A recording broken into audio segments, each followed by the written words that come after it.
혹시 그 사업자 대출을 알아보시는 대표님들이라면요, 사업자 대출에 세 가지 축이 있다는 이야기 들어보셨을까요? 사실 정책자금이나 아니면 사업자 대출, 은행 대출에 대해서 어느 정도 알고 있는 분들이라면은 기본적으로 알고 있는 상식 또는 기준이라서 사실 이렇게 기준을 알고 있잖아요.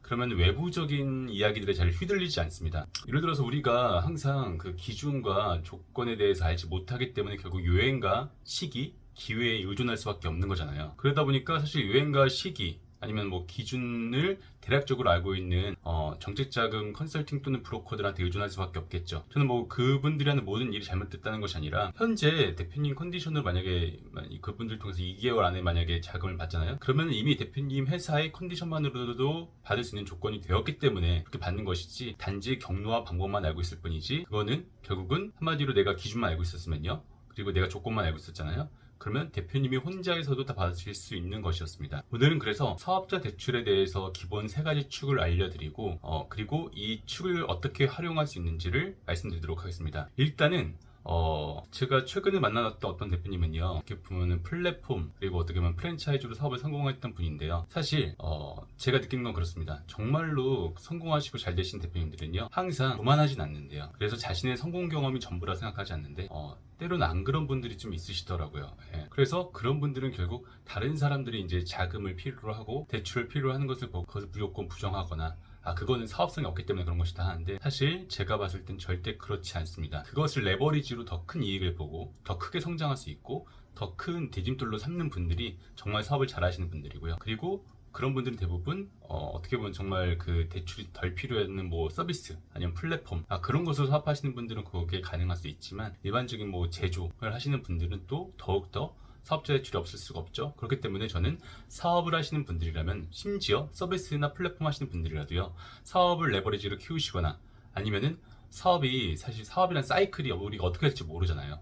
사업이 무조건 성공한다는 보장은 절대 없죠. 사실 그런 잘못된 생각을 하시는 분들은 대부분 한번 실패했을 때 못 일어나게 되고요. 그렇기 때문에 저는 사업자라면 누구나 이 사업자 대출에 대한 세 가지 축을 알고 있어서 내 사업이 힘들 때는 그것을 이용해서 어떻게 보면 자금을 확보하고, 사업이 괜찮을 때는 여유 자금을 확보하는 수단으로 쓰셨으면 좋겠습니다.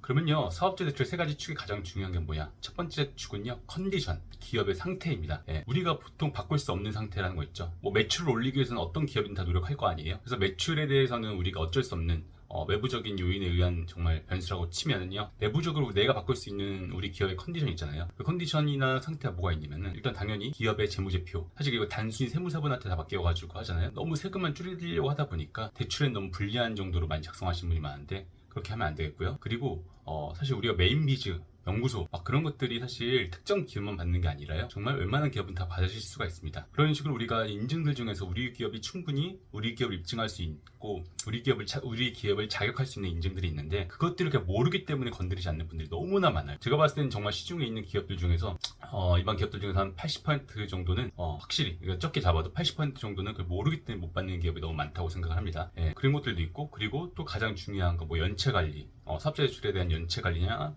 대표님이나 회사의 신용 관리, 그런 것들 중요하겠죠. 이런 부분들처럼 내가 스스로 어떻게 바꿀 수 있는 우리 기업의 조건과 컨디션을 챙기시는 게 일단 첫 번째로 가장 중요하고요. 그리고 두 번째는요, 어떻게 보면 기회입니다.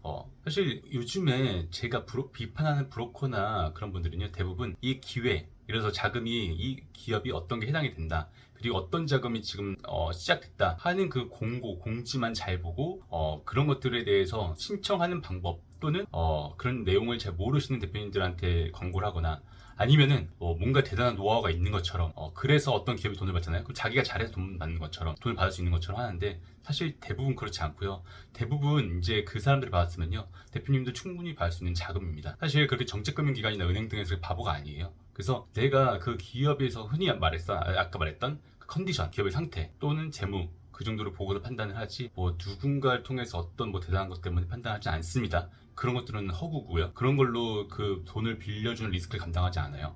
그리고 또 그러니까 한마디로 제가 말씀드리자면요, 그 브로커나 그 단지 컨설팅이라고 하는 분들이 그런 기회, 어떻게 보면은 그 어떻게 언제 열리고 어떻게 신청하면 되는지, 그런 거 하나만으로도 그렇게 돈을 많이 벌어가는 거예요.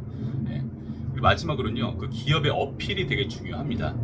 이거는 정말 또 다른 요소라고 볼 수 있는데, 사실 우리도 똑같은 상태, 똑같은 컨디션의 기업이라도요, 대표님들이 어떻게 어필하고 어떻게 그것을 더 좋게 보이고 하는 것들에 따라서 달라집니다. 그래서 물론 대표님들은 항상 자신의 기업의 장점, 단점, 기회와 위기를 항상 파악을 하고 있으셔야 되고요. 그걸 객관적으로 바라볼 수 있도록 노력하셔야 되고, 그것들이 된 대표님들은요, 그렇게 정책금융기관이나 은행들하고 관계할 때 잘 어필하고 잘 이야기할 수가 있습니다. 그래서 우리 기업의 장점을 정말 명확하게 판단을 하셔서 흔히 말해서 그들과 대화할 때 행설수설하지 않는, 그래서 정말 요점만 명확하게 이야기하고 단점에 대한 개선 방안도 명확히 이야기하는 대표님들이요, 훨씬 더 똑같은 컨디션이라도 돈을 잘 받을 수 있습니다. 그래서 제가 이렇게 말씀드렸다시피요, 기업의 컨디션, 그 다음에 기회, 그리고 어필, 이 세 가지를 사업자 대출의 세 가지 축으로 잘 준비하시고 이해하시고 진행하시잖아요. 그러면은 흔히 말해서 쓸데없는 말에 휘둘릴 일이 없으실 거고, 그리고 정책 자금을 받거나 대출을 받을 때 가뜩이나 그거 그냥 공짜 돈이 아니잖아요. 이자도 내야 되고 정말 빌려준 돈인데 그것 때문에 과도한 수수료를 받지 않으실 수 있을 겁니다. 네, 이상으로 해결사 조 팀장이었습니다.